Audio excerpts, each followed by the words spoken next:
दोस्तों, आज ये जो कहानी मैं आपको सुनाने जा रही हूँ, ये एक शिकारी की कहानी है जिसके अंदर बहुत ही अधिक आत्मविश्वास था। तो कहानी कुछ इस प्रकार है।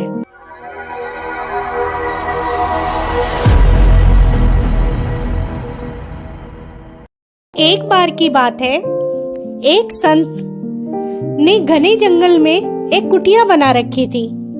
उसी जंगल में रहते थे और भगवान श्री कृष्ण का भजन करते थे। संत को यकीन था कि एक ना एक दिन मेरे भगवान श्री कृष्ण मुझे साक्षात जरूर दर्शन देंगे। एक बार उसी जंगल में एक शिकारी आया। उस शिकारी ने संत की कुटिया देखी। वह कुटिया में गया और उसने संत को प्रणाम किया और पूछा कि आप कौन हैं और आप यहाँ क्या कर रहे हैं। संत ने सोचा, यदि मैं इससे कहूँगा कि भगवान श्री कृष्ण के इंतजार में बैठा हूँ, उनका दर्शन मुझे किसी प्रकार हो जाए तो शायद इसको ये बात समझ में नहीं आएगी। संत ने दूसरा उपाय सोचा। संत ने शिकारी से पूछा, भैया पहले आप बताओ कि आप कौन हो और यहाँ किस लिए आए हो। उस शिकारी ने कहा कि मैं एक शिकारी हूँ और यहाँ शिकार के लिए आया हूँ। संत ने तुरंत उसी की भाषा में कहा, मैं भी एक शिकारी हूँ और यहाँ अपने शिकार के लिए कई सालों से इंतजार कर रहा हूँ। शिकारी ने पूछा, हे महात्मा, आप ये बताएं, आपका शिकार दिखता कैसा है? आपके शिकार का नाम क्या है?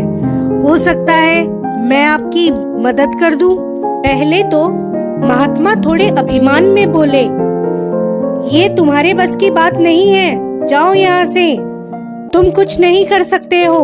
परंतु शिकारी के बार बार आग्रह करने पर महात्मा रोते रोते सोचने लगे, इसे कैसे बताऊं। फिर भी संत बताते हैं, मेरे शिकार का नाम गोविंद है। वो दिखने में बहुत ही सुंदर है, सांवरा सलोना है, उसके सिर पर मोर मुकुट है, हाथों में बंसी है। ऐसा कहकर महात्मा फिर रोने लगे। शिकारी बोला, हे महात्मा, रोते क्यों हो? मैं जब तक आपके शिकार को पकड़ नहीं लेता तब तक पानी भी नहीं पीऊंगा और आपके पास नहीं आऊंगा। यह कहकर शिकारी घने जंगल के अंदर चला गया। जाल बिछाकर एक पेड़ पर बैठ गया और वहाँ इंतजार करने लगा। वह भूखा प्यासा बैठा रहा। एक दिन बीता, दूसरा दिन बीता और फिर देखते ही देखते 5 दिन बीत गए। थके हारे भूखे प्यासे शिकारी को नींद आने लगी। श्री कृष्ण को उस पर दया आई। भगवान उसके भाव पर रिझ गए। भगवान मंद मंद स्वर से बांसुरी बजाते आए और उस जाल में खुद फंस गए। जैसे ही शिकारी को फंसे हुए शिकार का अनुभव हुआ तो तुरंत से उठा और उस गोविंद भगवान को देखा।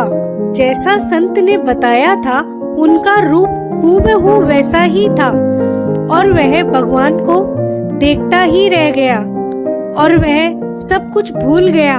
परंतु जब उसे महात्मा को दिया वचन याद आया तो वह जोर जोर से चिल्लाने लगा, मिल गया, मिल गया, शिकार मिल गया। शिकारी ने गोविंद को जाल समेत कंधे पर बिठा लिया और शिकारी कहता हुआ जा रहा था, आज 5 दिन के बाद मिले हो, खूब भूखा प्यासा रखा है, अब तुम्हें छोड़ने वाला नहीं हूँ। शिकारी धीरे धीरे कुटिया की ओर बढ़ रहा था। जैसे ही संत की कुटिया आई तो शिकारी ने आवाज लगाई, महात्मा जी। महात्मा जी ने तुरंत दरवाजा खोला और महात्मा उस शिकारी के कंधे पर भगवान श्री कृष्ण को जाल में फंसा देख रहे थे और गोविंद भी जाल में फंसे हुए मंद मंद मुस्कुरा रहे थे। शिकारी ने कहा, मैं आपका शिकार लाया हूँ, ये बहुत मुश्किल से मिले हैं। महात्मा के आज होश उड़ गए। महात्मा गोविंद के चरणों में गिर पड़े और फूट फूट कर रोने लगे। उन्होंने कहा, मैंने आज तक आपको पाने के लिए अनेक प्रयास किए प्रभु, लेकिन आज आप मुझे इस शिकारी के कारण मिले हो। भगवान बोले, इस शिकारी का प्रेम तुमसे ज्यादा है, इसका भाव तुम्हारे भाव से ज्यादा है, इसका विश्वास तुम्हारे विश्वास से ज्यादा है।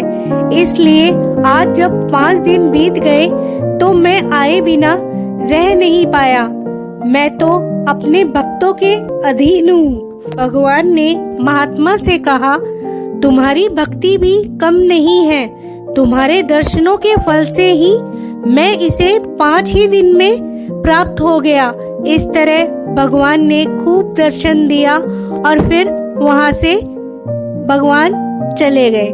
मॉरल ऑफ द स्टोरी, दोस्तों, किसी भी कार्य को करने से पहले उस कार्य को सफल होने का पूर्ण विश्वास होना चाहिए और दृढ़ इच्छा शक्ति होनी चाहिए, तब हम कोई भी कार्य कर सकते हैं। यदि हम सब संपूर्ण विश्वास के साथ और दृढ़ इच्छा शक्ति हो तो हम भगवान को भी प्राप्त कर सकते हैं। दोस्तों, ये कहानी आपको कैसी लगी प्लीज कमेंट सेक्शन में कमेंट करके बताएं।